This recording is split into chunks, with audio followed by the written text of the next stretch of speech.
Hello and welcome to Indus News live from Islamabad. I'm Jawad Tehami and these are the headlines.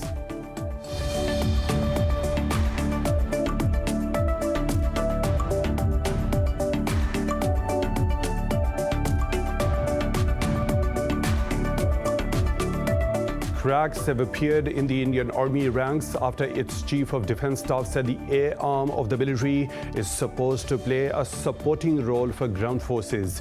In response, Indian Air Force Chief R.K.S. Boharia stated the Air Force has a bigger role to play. He also disagreed with General Bipin Rawat's remarks, likening the role of the Air Force to artillery and engineers in the Army. The spat came in the backdrop of differences within the services on the basic structure of theaters, which aim to bring in a joint approach to the warfighting.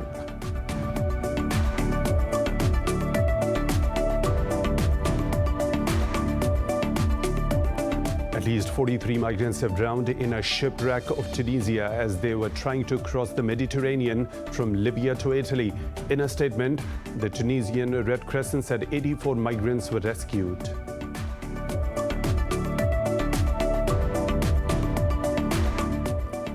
In Syria, at least 8 civilians have been killed and 9 others injured in attacks in the northwestern province of Idlib.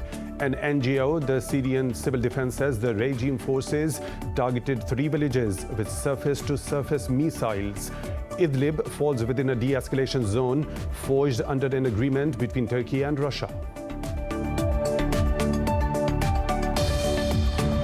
In Canada, 7 members of 2 Pakistani families have been killed in a house fire in Chestermere City in Alberta. Local officials say 4 children were among those dead, while 5 people managed to escape. In a statement, Pakistan's Foreign Minister Shah Mahmood Qureshi said Islamabad is in contact with the Canadian authorities for the investigation of the incident, whose cause remains unclear.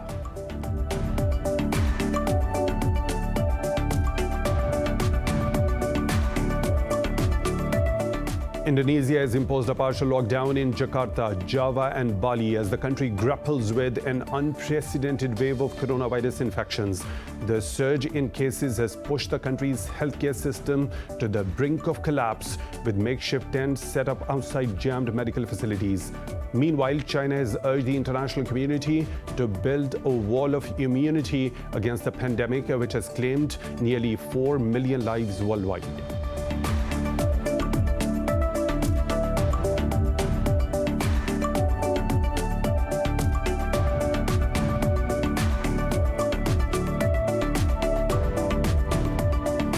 And in tennis, Angelique Kerber has reached the 4th round of Wimbledon after beating Alexandra Sesenovic by 2-1. In another contest, Carolina Muchova ousted Anastasia Pavlyuchenkova in straight sets to advance.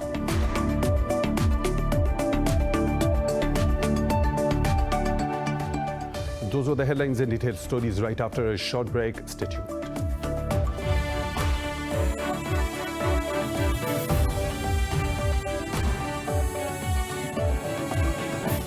Welcome back, and now for the news in detail. Cracks have appeared within the Indian Army ranks after its Chief of Defence Staff said the air arm of the military is supposed to play a supporting role for ground forces. In response, Indian Air Force Chief R.K.S. Boharia stated the Air Force has a bigger role to play. The two were speaking during a seminar on Friday. The Air Force Chief also disagreed with General Bipin Rawat's remarks, likening the role of the Air Force to artillery and engineers in the Army. The spat came in the backdrop of differences within the services on the basic structure of theaters, which aim to bring in a joint approach to warfighting. The Indian Chief of Defence Staff is working towards the creation of 4 theatre commands, of which 3 will be headed by Army officers and 1 by Navy officers. All the commanders would report to the Chief of Defence Staff as per the proposals, which are yet to be approved by the government. And to talk more about this, we are joined by Lieutenant General Moinuddin Haider, retired. So thank you very much for your time at Indus News. First of all, an internal spat in the high ranks of the Indian military has come out in the open now. How will you explain this? I think this is not a good omen. If there are some issues of this structural nature, they should be discussed behind the scenes in Defense Cabinet Committee or elsewhere. But to come out public and give two senior officers giving statements against each other, I think doesn't augur well that the defense force is not pulling in one direction. And this is a great strategic flaw to, Indian Air Force is a big Air Force. And in its own right, they are supposed to have a significant role in the defense of the country. They're not subservient to the army. Not only that they're in a supporting role, they can take, independent operations of military air superiority and other missions, which are not all the time supporting the ground forces. They're creating their own defect. So I don't think this is a very wise statement given by Ramin Papit. And this will surely, have its repercussions on the functioning and cooperation between the two forces. General Heather, India has always remained wary of a two-front war. So what does this row say about a lack of cohesion between the two forces and their senior officials? Yes, certainly. I mean, recently, Indian Air Force was used in a big way in the Kargil counter-attack.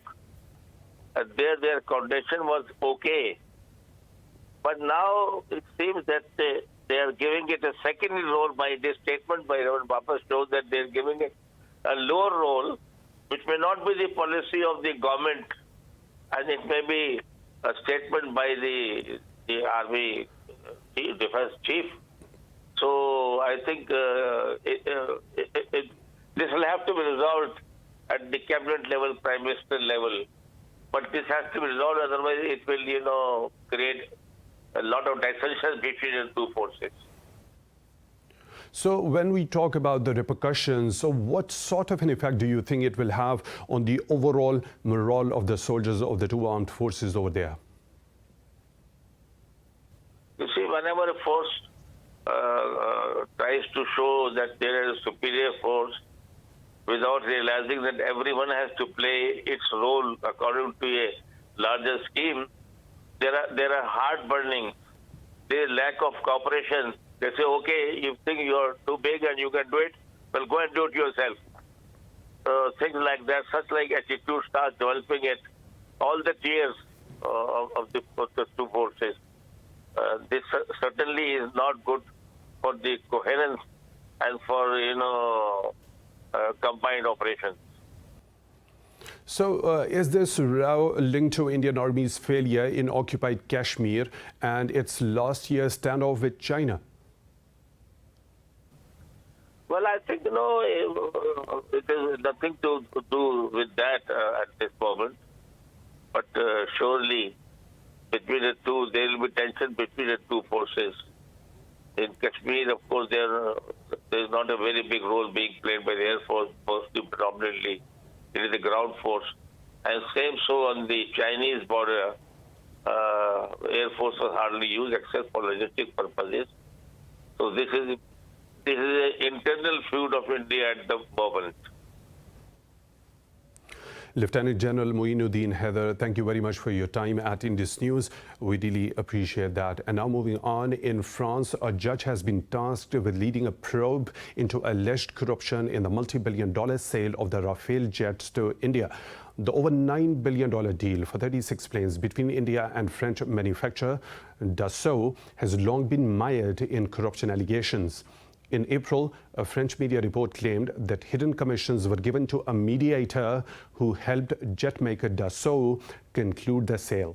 It added that some could have been given as bribes to Indian officials. Over in India, the main opposition body, Congress, said corruption in the RAFALE deal has come out in the open now.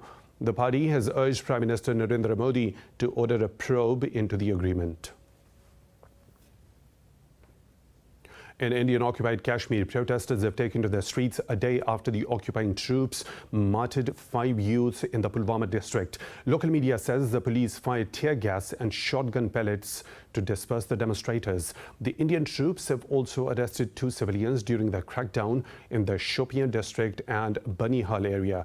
Meanwhile, the so-called cordon and search operations in the Rajouri district continue on the 5th consecutive day. All entry and exit points of the area have been sealed, causing inconvenience for the residents. The forces have killed 384 Kashmiris since the revocation of the occupied valley's special status in August 2019. The Taliban have rejected the predictions of a potential civil war in Afghanistan after foreign troops withdrawal. In a statement, the group said all foreign and internal parties should stop plotting to continue the war. The Taliban said the thought of Afghanistan transforming into a proxy battleground is completely against prevailing realities. The group accused foreign forces of planning to use Afghans for their own interest after pulling out of the country. It said Afghan nation is united and has no intention of fighting what it called the battles of invaders following the end of the occupation. The statement added the Taliban have conquered the centers of 120 districts in the past few weeks. Earlier, Pentagon spokesperson John Kirby said the turnover of Bagram base to Kabul was a key milestone in the withdrawal. But he said the U.S. military still has the authority to protect Afghan forces. Meanwhile, as the Taliban and Kabul's forces continue to fight, Afghan Defense Ministry said the security forces have killed at least 90 fighters in Helmand and Kandahar province, while the Taliban claimed they have captured 5 more districts in Badakhshan province. At least 43 migrants have drowned in a shipwreck of Tunisia as they try to cross the Mediterranean Sea from Libya to Italy. In a statement, Tunisian Red Crescent said 84 migrants have been rescued. The boat that set off from Libya's northwest coast included migrants from Egypt, Eritrea and Bangladesh. The incident occurred days after the drowning of 7 migrants off Italy's Lampedusa island.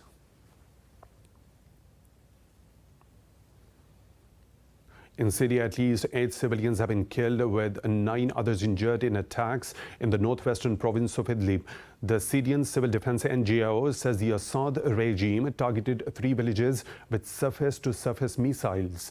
The villages fall within the de-escalation zone in Idlib, forged under an agreement between Turkey and Russia. The Syrian regime has consistently violated the terms of the ceasefire, launching frequent attacks inside the de-escalation zone. Syria has been embroiled in a vicious civil war since early 2011, which has displaced more than 5 million people. Iran has denied U.S. accusations that Tehran supported attacks on American forces in Iraq and Syria. In a letter to the UN Security Council's president, Iran's envoy Majid Takht Ravanchi said the claims are wrong and lack authenticity. Ravanchi condemned US airstrikes in Syria and Iraq, terming the raids a flagrant violation of international law. He said the US argument for the raids has no factual or legal ground, as it is founded on mere fabrication. On Tuesday, the U.S. told the UN Security Council that it had targeted an Iran-backed militia in Syria and Iraq. Washington said it was deterring the militants and Tehran from conducting attacks on the U.S. personnel or facilities. The deputy head of the UN nuclear watchdog is set to visit Iran this week following the expiry of a deal to monitor Iran's nuclear activities. This was said by Iranian envoy to the UN, Kazim Gharibabadi. The envoy said the visit is for routine matters and no talks are planned. In late June, the International Atomic Energy Agency demanded a response from Iran on whether it would extend a monitoring agreement. Iran is yet to give a response. The visit comes days after world powers adjourned talks to revive the Iran nuclear deal. The date for the next round of talks has not been finalized yet. Arab coalition in Yemen says it has destroyed another armed drone launched by the Houthi rebels towards Saudi city of Khamis Mushait. In a statement, it said the booby-trapped aerial vehicle was shot down over Yemeni airspace. Moreover, the Organization of Islamic Cooperation has denounced the Houthis' unending attacks. The OIC termed the attacks as a terrorism act against the civilian population and facilities.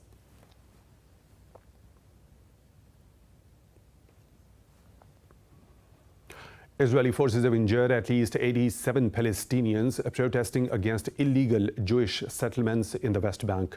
Occupying forces used tear gas and fired live and rubber-coated bullets at the demonstrators.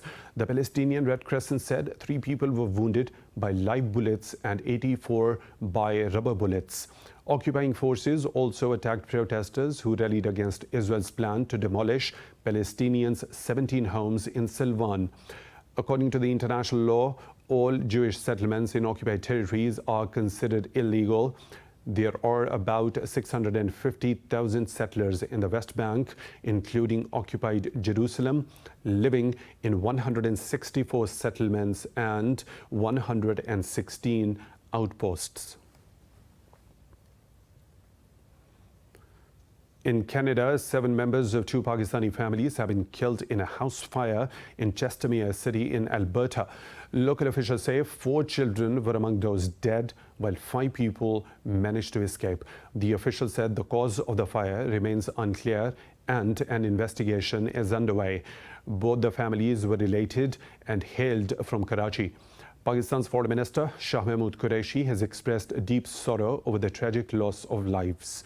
He said Islamabad is in contact with the Canadian authorities over the investigation of the incident.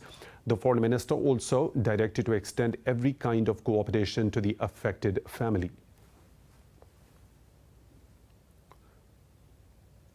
More stories to follow, but right after a short break. Stay tuned.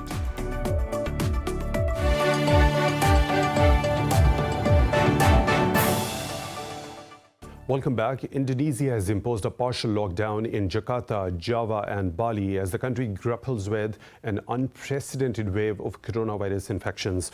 Globally, the virus has claimed over 3.9 million lives and infected more than 183 million people so far.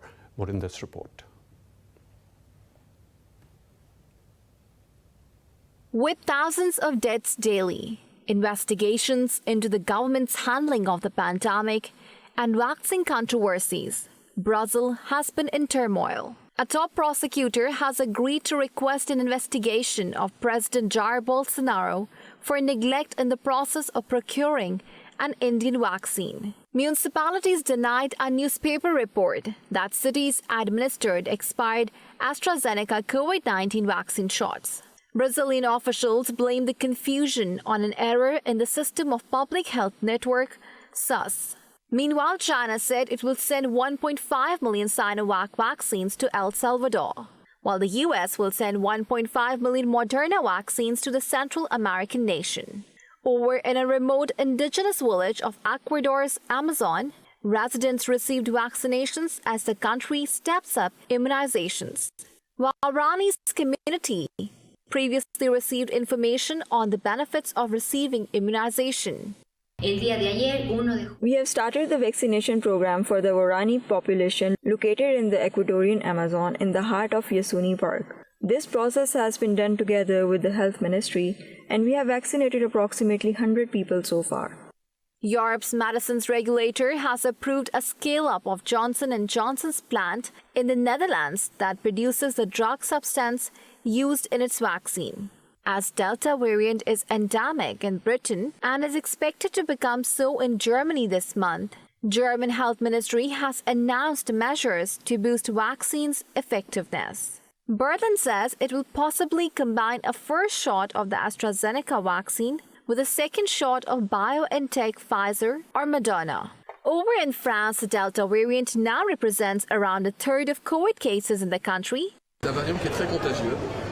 It is the Delta variant that is very contagious. It represents nearly 1/3 of positive cases in our country, and it has increased by nearly 75% in 1 week. So we really need to understand that today there is no resurgence of the epidemic in our country, but the infection rate, meaning the spread of the virus, has stopped slowing. We are at around 1,800 new daily cases, and we see that while the Alpha variant and the other variants that we know well continue to decrease, the Delta variant has started increasing.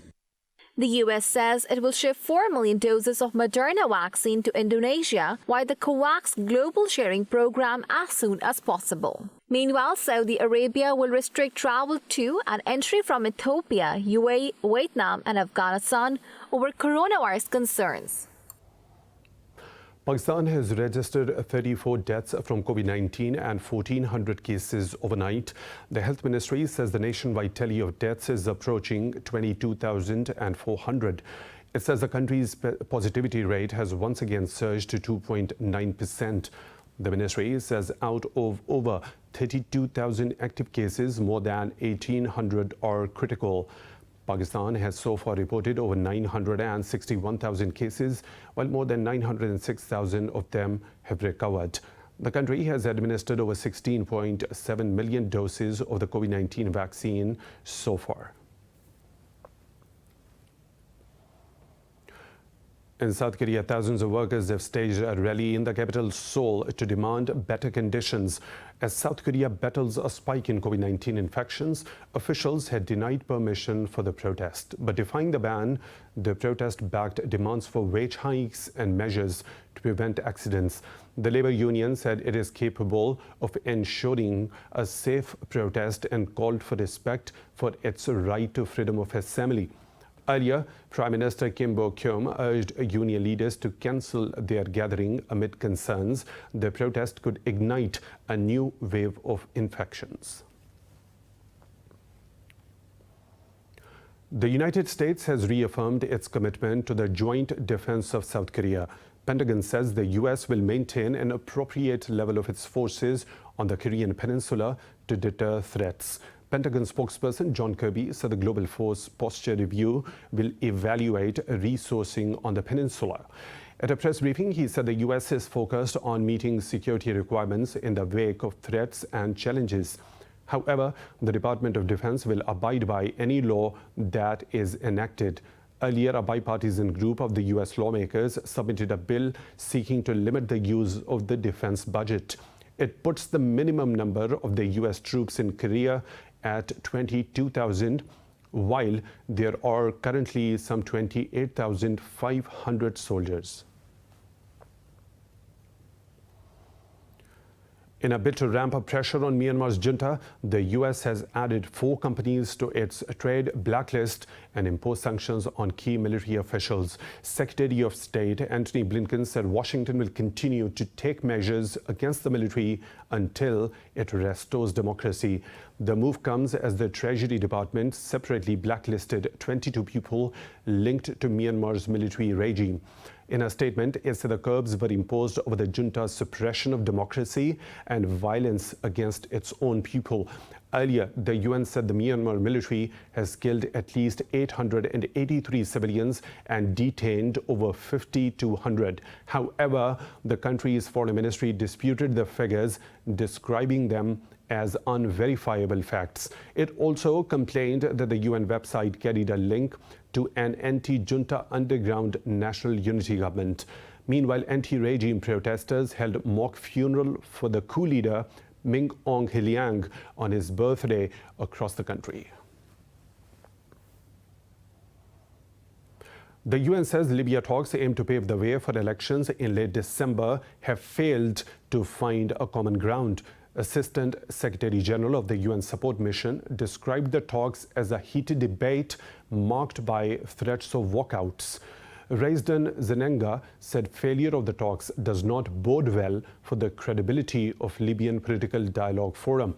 UN officials said they could not agree on several circulating proposals inciting organizers to extend the talks. However, Zenenga urged the UN officials to keep on working to pursue a compromise for the elections in Libya. The UN had expected to establish the constitutional basis for presidential and parliamentary elections by July the 1st, but failed to do so. Around 200 U.S. companies have been hit by a colossal ransomware attack. The hack targeted a Florida-based IT company, Kaseya, before spreading through its corporate networks. In a statement, Kaseya said it is investigating the attack and noted that only a small number of firms were affected. However, security firm HOUTHIS Labs says the number is already about 200 and counting. In a statement, the firm said it believes the Russia-linked RAFALE ransomware gang is responsible for the supply chain attack. Meanwhile, the U.S. Cybersecurity and Infrastructure Agency says it is taking action to address the attack. The UN has warned of the potential for more violence in Ethiopia's Tigray, despite government ceasefire declaration.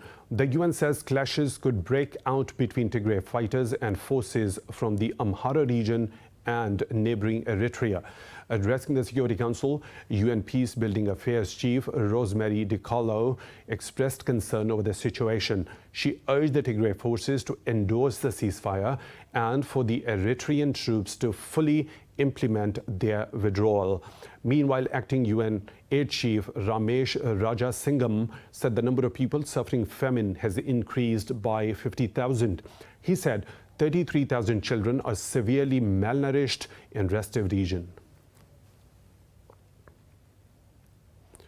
Pakistan's Chief of Naval Staff Admiral Mohammad Amjad Khan Niazi visited Pakistan Naval War College in Lahore. He was received by Commandant Pakistan College, retired Admiral Mohammad Zubair Shafiq on arrival. Addressing the attendees of the 50th Staff Course, Niazi highlighted maritime security challenges in the face of the changing regional situations. He also mentioned Pakistan Navy's ongoing defense mechanisms. The course participants earlier held a debate on the fifth generation hybrid warfare. The U.S. has threatened to hold Belarus accountable for its actions after it ordered closure of the border with Ukraine. A senior U.S. official said Belarus is again seeking to deflect attention away from its repression against its people. President Alexander Lukashenko claimed rebel groups that were planning to carry out a coup had been uncovered in Belarus. State media quoted him as saying that border closure was aimed to block an inflow of weapons to coup plotters. Speaking at a gathering, the Belarusian leader said Germany, Ukraine and the US were behind the alleged rebel activity. The move to shut border comes days after Belarus recalled its representative to the EU over sanctions. At least 2 people have died, with others 20 missing after heavy rains triggered landslides in the central Japanese city of Atami. Local officials say the large mudslide also destroyed 10 homes. According to public broadcaster NHK, the military has sent emergency rescuers to the affected region. It said Prime Minister Yoshihide Suga has called together an emergency task force to tackle the crisis.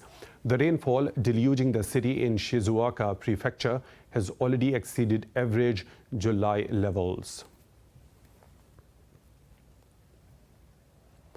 In the U.S. state of Florida, the death toll from a residential building collapse in Miami has risen to 24. Rescue workers pulled out 2 more bodies from the rubble. Authorities say 188 people have been accounted for so far, while 124 are still missing. They are feared buried beneath tons of pulverized concrete and twisted metal as the search stretched into its 9th day. Nobody has been pulled alive from the debris since the condo came down on the 24th of June. Meanwhile, Miami-Dade County Mayor Daniela Levine Cava signed an emergency order to demolish the remains of the building. Hurricane ELSA has battered the island nation of Barbados, sparking floods and causing widespread damage. Officials say the hurricane triggered power outages, toppled trees and damaged homes in the south of the island. Authorities have urged Barbadians to remain under shelter and only leave homes if the structures were damaged. No deaths or injuries have been attributed to the hurricane so far. Later, ELSA pounded St. Vincent with heavy rains and winds as it continued to move towards Haiti. The U.S. National Hurricane Center says the storm is blowing maximum sustained winds of 140 kilometers per hour. Lightning strikes in Western Canada have soared nearly tenfold from the same time a year ago. British Columbia and Western Alberta recorded over 710,000 lightning strikes, up from an average of 8,300 over the past 5 years. Officials say the strikes caused several forest fires across central British Columbia, with 136 fires still burning. They said the fires are expected to burn through 100,000 hectares by the end of the weekend. Meteorologists have attributed the record-breaking heat wave to the spike in lightning strikes. They have warned of more strikes over the weekend that could further stoke forest fires fanned by high winds. China has successfully launched 5 new satellites into their planned orbit. The satellites blasted off atop a Long March 2 carrier rocket from the Tianyuan Center in Shaanxi province. They will be used to conduct a survey of the space environment and experiments on related technologies. According to the Launch Center, this is the 376th mission of the Long March rocket series.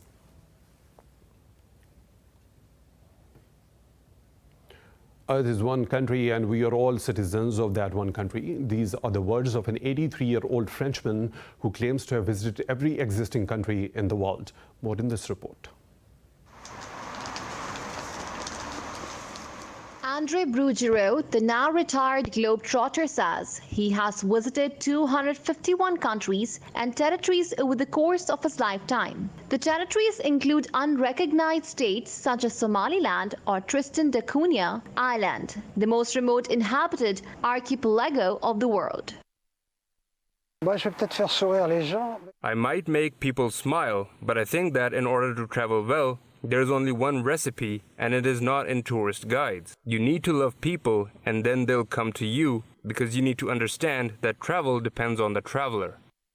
The adventurer first left France at the age of 17 to work as a waiter in Scotland. His travels would end up taking Bruguiere across Europe to Canada and from there around the world. From 1967 to 1973, he traveled 400,000 kilometers by hitching rides on cars, boats and planes, spending less than $1 a day. After a month, I realized I was spending $1 a day, and I thought to myself, wait a minute, if you keep on spending $1 a day, the whole world is yours. That's when I realized that if I only hitchhiked without going to hotels, I could see the whole world. That first became my method in South America. I did not know I would travel 400,000 kilometers hitchhiking. It just happened like that. His journey only came to a temporary end as a dysentery forced him to return to France to heal. After that, Bruguiere kept on traveling every year until 2019, when he finally settled down as his age did not allow him to go on. Bruguiere has written several books, produced a documentary using the footage he recorded while traveling, and given dozens of conferences to share the teachings of his adventures. It's time for a short break. We'll be back with more stories. Stay tuned.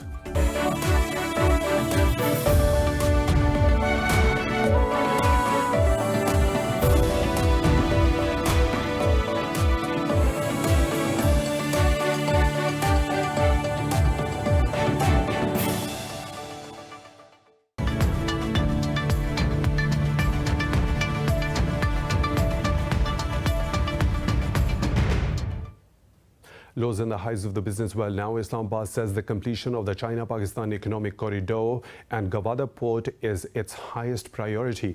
Chairman CPAC Authority General Retired Asim Salim Bajwa said the work on the completion of Khoshab Road is underway. Addressing media in Khoshab, Bajwa said CPAC is the biggest development project in the history of South Balochistan. The official further noted the completion of CPAC roads will resolve communication issues in the province. Bajwa also said Prime Minister Imran Khan will visit Gwadar on Monday.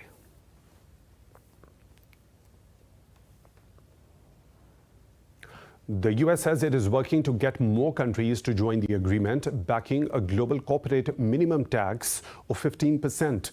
White House economic advisor Brian Dees said the deal will help create momentum for the US to increase tax rates at home. In a press briefing, Dee said the deal will also help raise the revenue needed for a range of investments. 130 of the 139 countries taking part in talks agreed to the broad overhaul of rules for taxing international firms. Among the holdouts were EU's Ireland, Hungary and Estonia that have sought to attract investment with low tax rates. The German finance minister said he expects EU to rapidly implement the deal despite the refusal of several members to sign it.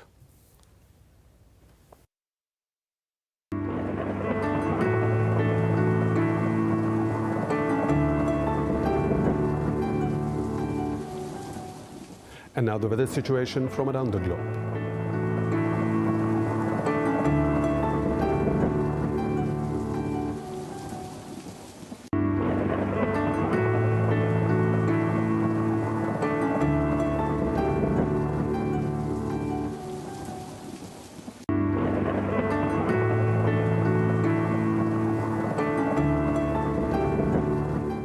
And that is all for now with the latest updates. You can follow us on social media at Indus News.